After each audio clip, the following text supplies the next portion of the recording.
नमस्कार, Rajinder awareness centre में आपका स्वागत है। आज हम देखेंगे किस प्रकार से सेल रेफरेंस का इस्तेमाल किया जाता है। कॉपी पेस्ट करते समय इसका ध्यान रखना बहुत ही इम्पोर्टेंट होता है, महत्वपूर्ण है। एक उदाहरण देता हूँ। मान लीजिए मैंने एक यहाँ पर पहले से एक डेटा मेंटेन किया हुआ है। देखिए 10 A1 में 10 है, 20 B1, B1 में 20, 30 C1, C1 में 30, blank D1, D1 में मैं निकालता हूँ equal, equals, edit, equals, type in text हमने लिखा period, सम S, search, new, sub, sum, आप A1 plus B1 plus C1 भी कर सकते हो। फिर left parent, लेफ्ट पेरेंट, उसके बाद में हमने कर दिया A, apps, 1 1, colon colon, C1, C, 1, क्योंकि A1 B1 C1 में है 10 20 30, और इसको bracket right parent, right parent बंद कर दिया, एंटर किया, enter, blank D2, 60 as formula D1, बिल्कुल सही है। 20 प्लस 10 प्लस 20 30, 30 प्लस 30 60 हो गया A1 B1 C1 में। अब इसको कॉपी करके नीचे आता हूँ, इसको यहाँ से कॉपी करता हूँ, copy selection to clipboard, है ना। नीचे आता हूँ, blank D2, D2 में आता हूँ और यहाँ पेस्ट कर देता हूँ। pasted from clipboard 600 as formula D2, 600 आया। paste recovery table, paste button select escape, देखते हैं 300 C2, क्या है। 100 A2, A2 में नीचे वाले रो में A2 में 100, 200 B2, B2 में 200, राइट एरो करके जा रहा हूँ मैं। 300 C2, C2 में है 300, तो 100 200 300, अगर तीनों को प्लस करें तो 600 होता है। आप करके देख लीजिए, 600 as formula D2, है ना। यहाँ पर मैंने फार्मूला नहीं लगाया, नहीं है, ऊपर से यानी कि D1 से कॉपी करके वहां पर फार्मूला अप्लाई किया था, वहां से कॉपी करके नीचे आकर पेस्ट कर दिया।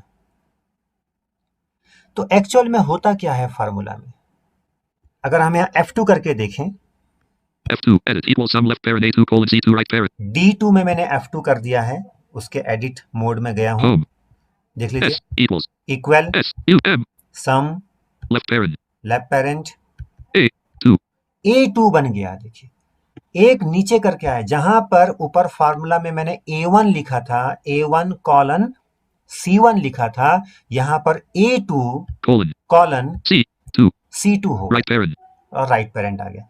सेम फार्मूला, लेकिन सेल एड्रेस यहां पर चेंज हो गया, है ना।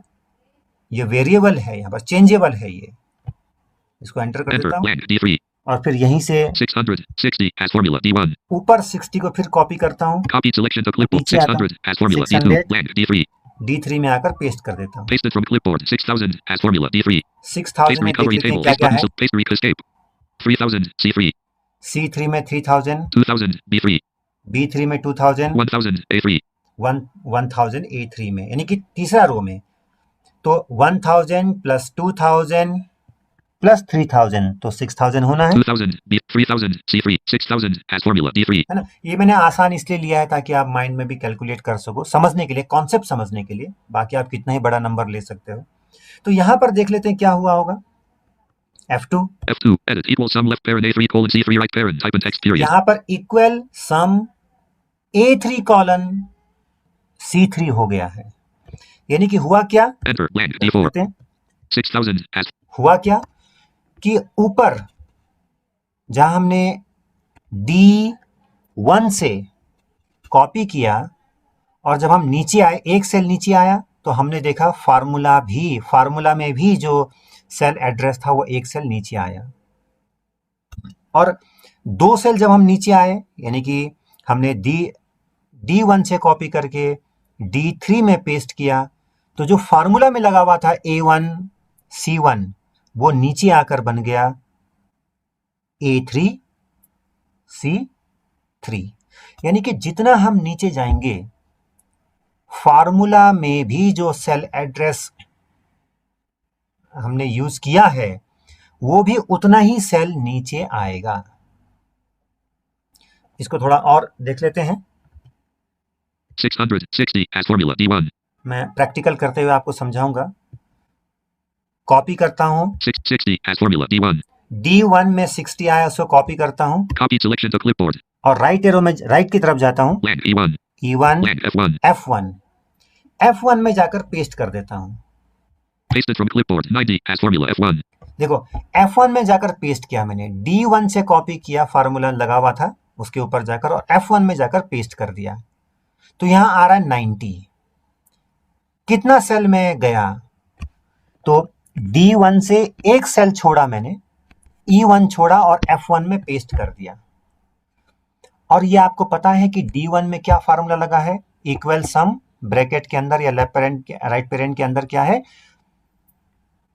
A1 कॉलन C1 है ना, A1 कॉलन C1। अब ये जब राइट में गया, एक सेल छोड़ के यानी कि दूसरे सेल में हमने पेस्ट किया, तो फार्मूला भी जो है एक सेल छोड़ के दूसरे सेल से लेगा। कैसे? देखिए F2 करता हूं, F2 edit equals sum left parent C1 colon E1 right parent type in text period home. Equal some U M left parent left parent C C1, यानी कि A1 जो था उसने वो जो है C1 बन गया, यानी कि A1 से B1 को छोड़ दिया C1, क्योंकि हमने फार्मूला में भी जो कॉपी पेस्ट किया वहां भी D1 से कॉपी किया और E1 को छोड़ा और F1 बन गया, F1 में पेस्ट कर दिया था। तो उसी प्रकार से A1 का क्या बन गया? C1, यानी कि एक सेल उसने भी छोड़ दिया, कॉलन E1। यहां पर क्या हुआ? E1 C1 ने क्या किया? C1 से फार्मूला सेल एड्रेस मूव हुआ और D1 को उसने छोड़ दिया और E1 को ले लिया। तो E1 में ब्लैंक है, right parent parent. enter blank तो F2 यहाँ 90 क्यों आया? 90 as formula F1. तो यहां पर देखते हैं 10 A1 A1 से 20 B1 इसको छोड़ दिया उसने 30 C1 30, यानी कि C1 में 30 है ना, इसको ले लिया फार्मूला में, और उसके बाद 30 प्लस 60 as formula D1 60 90 हो गया, क्योंकि रेंज में आता है। blank E1 E1 प्लस 0, क्योंकि E1 फार्मूला में था, आपने देखा। तो आंसर कितना आएगा? 30 प्लस 60 90 as formula F1. सही आया। यानी कि अगर आप डाउन की तरफ जा रहे हो तो आपका जो फार्मूला में जो हमने सेल एड्रेस लिखा है वो डाउन की ओर जाएगा।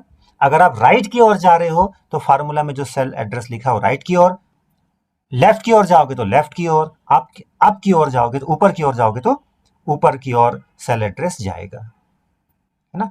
और जितने सेल आप क्रॉस करोगे उतने ही सेल फार्मूला में भी क्रॉस होगा, जैसा आपने देखा अभी नीचे की तरफ और राइट की तरफ। अच्छा, एक और छोटा सा एग्जांपल देख लेते हैं। blank 60 as formula D1 blank E1 60 as formula D1 D1 में फार्मूला है, कॉपी किया, copy selection to clipboard 600 as formula D2 D2 में आए, blank E2 E2 में आकर हम पेस्ट कर देते हैं। देखिए पहले हम नीचे आए फिर राइट की ओर जाकर पेस्ट करते हैं E2 में। pasted from clipboard 1100 as formula E2 enter 1100 as blank E1 1100 as formula E2 E2 में आया 1100।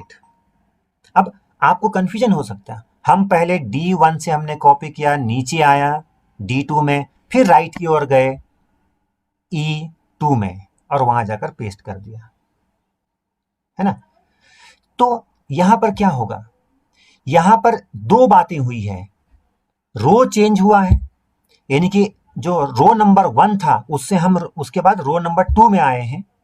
तो फार्मूला में क्या लगा था ऊपर? फार्मूला में ऊपर लगा था, केवल मैं सेल एड्रेस की बात करूंगा, उसमें लगा था A1 कॉलन C1, है ना। D1 में जो लगा है A1 कॉलन C1। तो अब क्या होगा? जब नीचे आया तो वो बन गया होगा A2 कॉलन C2, जब नीचे आया, लेकिन राइट की ओर भी गया है ना, कॉलम भी चेंज हो गया है, D2 से E2 में गया है। तो क्या होगा? सेल एड्रेस में कॉलम भी चेंज होगा, तो वहां पर बनना चाहिए। अब क्या होगा? A2 कॉलन C2 का क्या बनेगा? A2 का एक मूव होगा, B2 बन जाएगा, B2 कॉलन C2 की जगह क्या बनेगा, D2, है ना, एक सेल राइट को मूव होगा। देखिए F2 करके देखते हैं क्या वाकई में सही है ऐसा मेरा analysis. F2 edit equal sum left parent D2 colon D2 right parent. देखिए इक्वल सम B2 कॉलन D2 हो गया, A को छोड़ दिया क्योंकि हम राइट में चले गए थे, है ना। तो इस प्रकार से आपको सेल एड्रेस का ध्यान देना होगा जब भी आप कॉपी पेस्ट करोगे। जो सिंपल होता है, एक के नीचे एक होता है, वहां तो आराम से हो जाता है, लेकिन क्यों होता है वो आपको जानना जरूरी है, ताकि तभी आप अच्छे प्रकार से सेल एड्रेस का इस्तेमाल करते हुए आप एक्सरसाइज कर सकते हो, अपने डेटा को मेंटेन कर सकते हो। अदरवाइज प्रॉब्लम आ जाएंगी कई सिचुएशन में। Enter blank E3. तो ये तो बड़ा सिंपल था। अब इसको डिलीट करके Select A1 10 F3 है ना, blank हम एक सिचुएशन क्रिएट करते हैं। blank E2 देखिए blank अगर आपको सेल blank एड्रेस की A1 नॉलेज ना हो कि कैसे चल रहा है तो वहां पर प्रॉब्लम आ सकता है। चलिए एक एक्सरसाइज करते हैं, छोटा सा सिचुएशन क्रिएट कर रहा हूं। A1 में मैंने लिख दिया item I edit T E M S items, blank B1 B1 में लिख देता हूँ price, T edit R I C E blank C1 और C1 में लिख देता हूँ 5%। 5% ठीक है, price अब B1 ये 5% आप डिस्काउंट मानो या कमीशन मानो, कुछ भी मानो आप। items A1 blank A2 items A1 blank A2 अब आइटम के नीचे हमने लिख दिया S N U G A R sugar, enter blank A3 है ना, और इसके नीचे लिख दिया computer, C O M P U T E R enter blank A4 computer A sugar A2 है ना। items A1 price B1 price है, प्राइस के नीचे blank लिख दिया B2 हमने मान लो 5 edit 00 500, enter blank B3 500 B2 अब 500 रुपीस मान लो या कुछ भी मान लो, blank B3 और कंप्यूटर का मान लो हम लिख दिया 20,000, 2 edit 20000 है ना। enter blank B4 20,000 B3 500 price B1 5% C1 अब क्या है, blank C2 C2 में हमें पहला आइटम क्या है, 500 sugar A2 शुगर, A2 में शुगर है, 500 B2 B2 में 500 है उसका प्राइस, blank C2 C2 में मुझे 5% निकालना है कि भाई जो प्राइस है, शुगर का जो प्राइस है 500, उसका मुझे 5% निकालना है, राइट। तो यहां पर देखिए कैसे मैं निकालता हूं। 500 B2 blank C2 B2 में 500 है तो मैं इक्वल करता हूं, equals edit equals type in text period मैंने कहा B2 B dot text 2 B2 star, star है ना, B2 स्टार, और मैंने लिख दिया 5 5 स्लैश slash 100 1 0 0 और एंटर कर enter दो। blank C3 25 as formula C2 25 आया, है ना, बिल्कुल 500 B2 500 का 25 as formula C2 5% 25 होता है।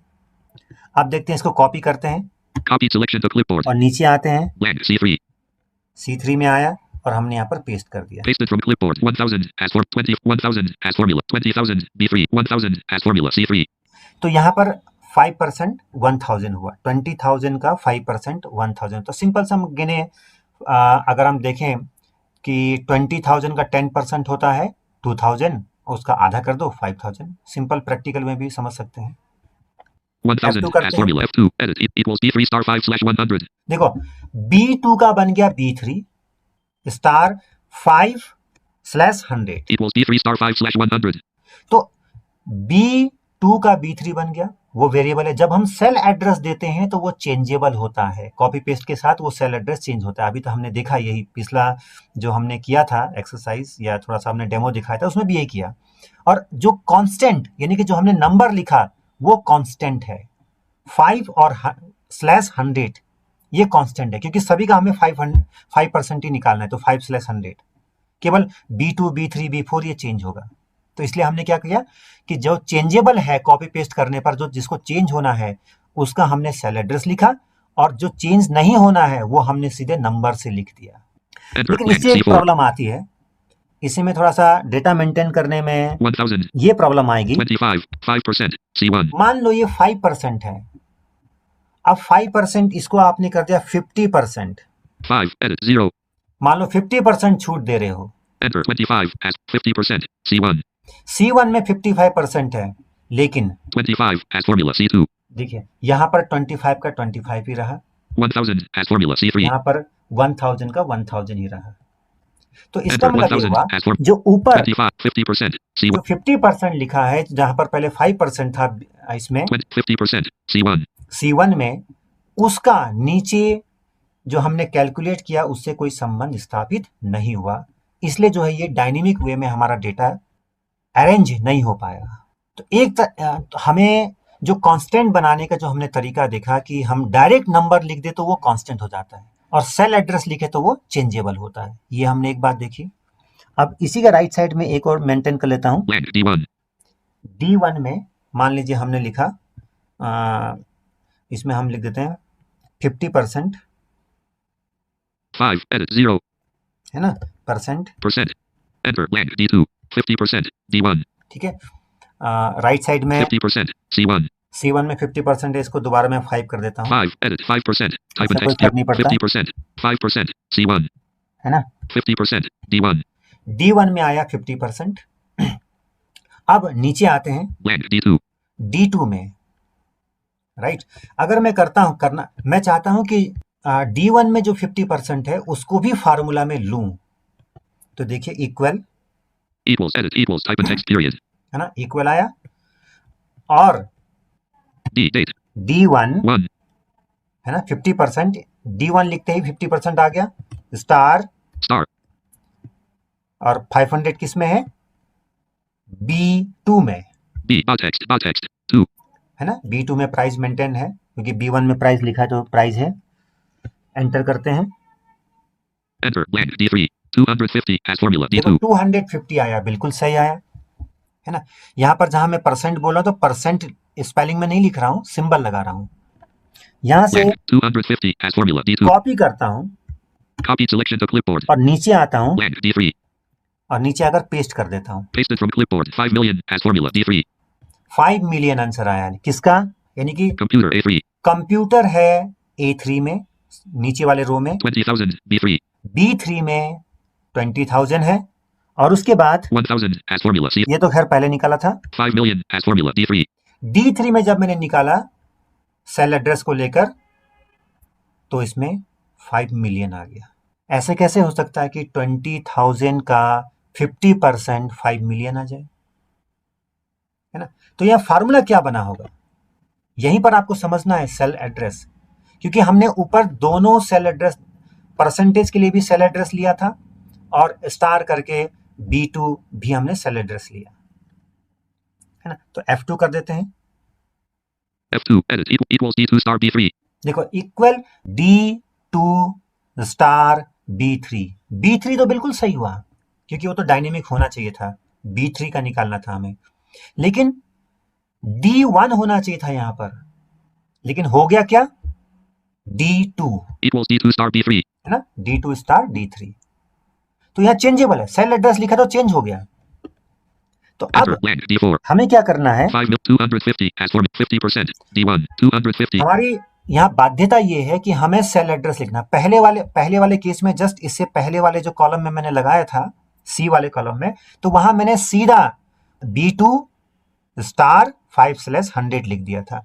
तो क्या हुआ, जब कॉपी करके नीचे पेस्ट किया तो B2 का B3 बन गया, बिल्कुल अच्छा है, और 5/100 वो कांस्टेंट रहा। डायरेक्ट नंबर लिखने से भी कांस्टेंट हो जाता है। तो जो पोर्शन हमें डायनेमिक चाहिए था वहां मैंने सेल एड्रेस लिखा, जो पोर्शन हमें कांस्टेंट चाहिए था वहां हमने डायरेक्ट नंबर लिख दिया था। लेकिन यहां हमारी बाध्यता यह है कि हमें ऊपर से सेल एड्रेस को लेना है, जो 50% है उसको, जो सेल एड्रेस में जिस सेल में है उसको हमें लेना है। 50 तो as हमें क्या formula करना D2. था, जो 50% D1. जो 50% D1 है इसे कांस्टेंट करना है। 250 as formula D2. 250 यहाँ पर दोबारा लगाता हूँ, equal, Equals edit equals type in text period. तो हम 50% को क्या करेंगे, क्योंकि D1 में है और उसे कांस्टेंट रखना है, तो हम लिखेंगे $D Dollar. D. $1, Dollar. 1. $D $1, यानी कि D भी कांस्टेंट हो जाएगा और 1 भी कांस्टेंट हो जाएगा। और अब चलते हैं star Star. B2, B text. 2. इसको डायरेक्ट लिख देंगे क्योंकि ये मूव होना चाहिए नीचे की ओर, है ना। तो एंटर कर देते हैं। Enter 5 million as formula. 250 as formula. D2. 250 आया, कॉपी करते हैं Copy selection to और नीचे clipboard. पेस्ट करते हैं। 5 million. Pasted from clipboard. 10,000 as 10,000 as formula. D3. बिल्कुल सही, क्योंकि B3 में 20,000 है तो उसका 50% कितना निकल गया, 10,000। F2 करके देख लेते हैं। F2. Edit equals $D $1 star B3. देखो, equal $D $1 star B3, B2 का B3 हो गया, लेकिन $D $1 वो एज इट इज रहा, यानी कि D1 एज इट इज रहा। तो इस तरह से भी आप कांस्टेंट कर सकते हो, $D $1, कि कॉलम भी आपने कांस्टेंट कर दिया और रो भी आपने कांस्टेंट कर दिया। अगर आप चाहते हो कि कॉलम कांस्टेंट हो लेकिन रो ना हो, तो आप लिख सकते हो $D1। फिर होगा ये कि आप यहां पर कॉलम को मूव नहीं कर सकते, लेकिन रो मूव होगा। 1 का 2 बन जाएगा, 2 का 3 बन जाएगा अगर नीचे की ओर जाएंगे तो, लेकिन D एज इट इज रहेगा। राइट की ओर जाएंगे या लेफ्ट की ओर जाएंगे, D1 है तो वो D1 ही रहेगा, क्योंकि $D हो गया। अगर रो को कांस्टेंट करना है तो डॉलर हम कहां लगाएंगे, रो के पहले लगाएंगे, यानी कि D $1। फिर क्या होगा कि D का E बन सकता है, C बन सकता है, राइट लेफ्ट मूव करेंगे, लेकिन नीचे की ओर जब जाएंगे कॉपी पेस्ट करते हुए तो 1 का 2 नहीं बनेगा, वो E1 बन सकता है, F1 बन सकता है ना। राइट में जाकर डाउन जाएंगे तो F1 बन जाएगा, लेकिन F2 या D2 नहीं बन पाएगा, 2 नहीं बन पाएगा, वो भले कितने कॉपी करके नीचे जाए, राइट लेफ्ट में मूव करेगा। तो इस तरह से आप एंटायर सेल को भी कांस्टेंट बन सकते हो। जैसे हमने $D $1 लिखा, तो आप राइट लेफ्ट अप डाउन कहीं भी मूव करके कॉपी पेस्ट कर लें, कॉपी करके कहीं भी जाकर पेस्ट कर लें, वो D1 है तो D1 ही रहेगा, क्योंकि वहां पर कॉलम भी कांस्टेंट हो गया और रो भी कांस्टेंट हो चुका है। तो Enter blank D4. इस तरह से आपने देखा कि सेल रेफरेंस किस प्रकार से आपको यूज करना है। अब इसका फायदा क्या होगा, देखो 10,000 as for 250 at 50% D1. मान लो 50% है, 50% जो है वो डिस्काउंट दे रहा था, अब ये 5% हो गया, मान लीजिए 5. Edit 5%. Type in है text ना। period. Enter 25 as for 5% D1. देखो D1 में 5% करते ही 25 as formula D2. देखो पहले कुछ और था, यहाँ पर पहले 250 था, ये 25 हो गया, यानी कि 500 का 5% 25, 1,000 as formula D3. 1000 हो गया, है ना। यहाँ 20,000 था, 20,000 का 50% 10,000 था, लेकिन ये 1000 हो गया। मैंने कुछ नहीं किया, केवल ऊपर जाकर चेंज कर दिया। पहले वाले कंडीशन में ये नहीं हो पा रहा था, लेकिन अब जो है ऊपर जो परसेंट लिखा हुआ है जहां पर, उससे जो है D1 से ये लिंक हो गया। तो ये एक बेनिफिशियल हो सकता है अगर आप इस तरह से करते हैं, डायनेमिक सिचुएशन को अडॉप्ट करते हैं, तो आप आराम से अपने डेटा को एक लॉजिकल वे में और एक दूरदर्शिता को देखते हुए कि भविष्य में भी चेंज होगा तो मुझे ज़्यादा चेंज ना करना पड़े, इन सब को देखते हुए आप डेटा को मेंटेन कर सकते हो। अब उसी सेल एड्रेस या सेल रेफरेंसिंग को आगे बढ़ाते हुए हम एक एक्सरसाइज करते हैं, जिससे कि आपको और क्लियर कट वे में समझ में आ जाए। इसमें देखिए एक पासबुक टाइप से मैंने बनाया Change है। layout tab. The change ribbons use left or right arrows. Period. Escape. Escape. First cell date A1. A1 में डेट है, Particular B1. B1 में पर्टिकुलर है, जैसा by cheque, by cash, by ATM जो भी होता है। Debit C1. डेबिट है, ये पासबुक का एक नमूना बनाया है। Credit D1. क्रेडिट यानी कि डेबिट में पैसा जाता है, बाहर निकल जाता है, क्रेडिट में पैसा आपके खाते में आता है, अकाउंट में Amount E1. अमाउंट, है ना। तो A B C D E column का इस्तेमाल किया गया है। अब देखिए, Particular 20/02/2020 A2. है ना, एक डेट को 20 तारीख को 20 Feb 2020 में By cash B2. By cash जो है जमा हुआ है। Blank C2. C2 क्या है, C1 में देख लेते हैं क्या है, Debit C1. Debit. Blank C2. तो जमा हुआ है तो डेबिट में मेंटेन नहीं होगा। 500 D2. 500 Credit D1. D1 में क्रेडिट लिखा है, 500 D2. तो D2 में पहला जो ट्रांजेक्शन हो रहा है D2 में वो है Credit 500 D2. 500 रुपीज। तो जब पहली बार खाता खोलेगा 500 जाएगा तो ऑटोमेटिकली हम उसका बैलेंस में अमाउंट में 500 E2. है ना, जो अमाउंट है बैलेंस अमाउंट है उसमें 500 लिख दिया। आप इसको बैलेंस लिखिए या अमाउंट लिखिए जो भी आपका है, तो अमाउंट आपका 500 आ गया। अब नेक्स्ट डे देखते हैं क्या हुआ है नेक्स्ट उसमें। Home 20/02/25/02/2020 A3. A3 है ना, A2 में पहला ट्रांजेक्शन है, A3 में 25 तारीख को ही फरवरी में By trans B3. By trans में बाई ट्रांजेक्शन शॉर्ट में मैंने लिख दिया, कोई भी ट्रांजेक्शन होता है, बैंक ट्रांजेक्शन कुछ भी हो सकता है। फिर राइट में आते हैं Blank C3. C3 यानी कि C1 में लिखा हुआ है डेबिट, तो यहाँ पर क्योंकि उस दिन जमा हुआ है तो डेबिट वाला नहीं भरा गया है, क्योंकि एक बार में या तो क्रेडिट वाला भरा जाएगा या डेबिट वाला भरा जाएगा, राइट, ये कॉन्सेप्ट होता है। भले एक ही डेट में आप पहले जमा करो और निकालो, उसी दिन आपका 2 रो यूज होगा। 100 D3. D3 में 100 जमा हुआ है, क्योंकि D1 में क्रेडिट लिखा है तो इसलिए इस वाले कॉलम का इस्तेमाल किया हुआ, 100 लिख दिया है। 600 as formula E3. 600 हो गया है ना। मैं दिखाऊंगा ये कैसे आया। अब यहां से कॉपी करता हूं, Copy selection to clipboard. 600 को कॉपी गया, फार्मूला लगाया है, नीचे पेस्ट करता हूं Blank E4. और Pasted from clipboard 400 as formula E4. नीचे 400 आया, इसका मतलब 200 डेबिट हुआ होगा उस दिन। होम करके में चले जाता हूं, Home 30/02/2020 A4. 32/2020 में है ना, 30 तारीख को क्या हुआ है देख लेते हैं। राइट एरो करता हूं उस रो में, By ATM B4. By ATM, तो एटीएम से तो निकालेंगे नॉर्मली, देखते हैं क्या हुआ है। 200 C4. डेबिट में 200 एंट्री हो गया है। अब राइट एरो करते हैं, Blank D4. देखिए क्रेडिट वाला खाली है, तो एक बार में एक ट्रांजेक्शन में या तो क्रेडिट में एंट्री होगा या डेबिट में एंट्री होगा। एक ही बार में क्रेडिट और डेबिट में एंट्री नहीं हो सकता, भले वो एक ही डेट का क्यों ना हो। इसको मैं बार बार रिपीट कर रहा हूं। 400 as formula E4. देखो 400 ऑटोमेटिकली कम हो गया। तो अब देखना है कि फार्मूला क्या लगा होगा, कैसे सेल एड्रेस का इस्तेमाल किया होगा। Paste recovery tick. Escape. 600 as formula E3. 500 E2. देखो 500 तो E2 में है, वो पहला अमाउंट है, वो तो जितना होगा सेम एज इट इज 500 लिख दिया गया है। 600 as formula E3. अब ये 600 है, यहाँ क्या फार्मूला लगा है देखिए, F2 करते हैं, F2 edit equals E2 dash C3 plus D3. Home equal equals E2.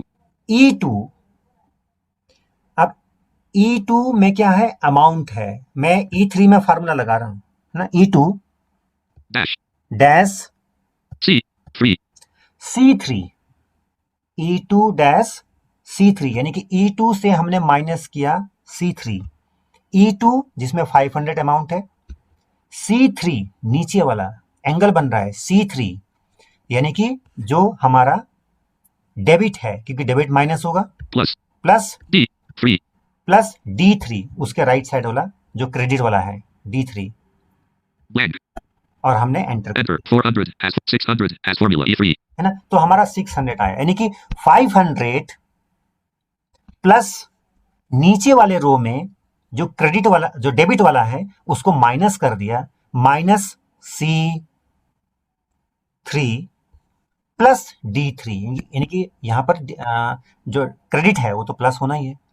भले ही अभी C3 में कुछ नहीं है, वो बात अलग है कि अभी C3 में कुछ नहीं है, तो अगर C3 में कुछ नहीं होगा तो क्या होगा, 0 होगा, तो -0 प्लस 100 यानी कि 500 माइनस 0 प्लस 100 तो इज इक्वल टू 600 आ गया। इसी को जब हमने कॉपी किया और 400 as formula नीचे E4. पेस्ट किया तो क्या फार्मूला बन गया, है ना, देखिए F2 edit equals E3 dash C4 plus D4. E3 dash C4 plus D4, यानी कि जो वहां पर E2 था वो बन गया E3, बिल्कुल सही बना, उसी एंगल से नीचे आ रहा है। जो C3 था वो बन गया Equals E3 dash C4 plus D4. C4, है ना, और जो D3 था वो बन गया D4। जिस एंगल से हमने फार्मूला लगाया था, जो एंगल बना के फार्मूला लगाया था, अगर हम कॉपी करके नीचे पेस्ट करते हैं तो उसी एंगल से वो भी नीचे आ रहा है। बहुत सिंपल एक्सरसाइज है, लेकिन कई बार टाइम लग जाता है इसको समझने में भी। Enter blank तो ये E5. आप देख लीजिए, इसको एक दो बार देख लीजिए अच्छी तरह से, क्योंकि सेल एड्रेस में समझने में हो सकता है प्रॉब्लम हो। तो इसी के साथ इस ट्यूटोरियल को मैं समाप्त करता हूँ। यदि कोई समस्या हो तो आप ज़रूर बताएं। और कुछ लोगों का वर्ड में भी रिक्वेस्ट आ रहा है। मेरा अनुरोध है कि क्या समस्या आ रही है वर्ड में, आप बताएं किस तरह की रिक्वायरमेंट है, तो बनाने में आसानी होगी। मिलते हैं अगले ट्यूटोरियल में। Thank you. जय हिंद।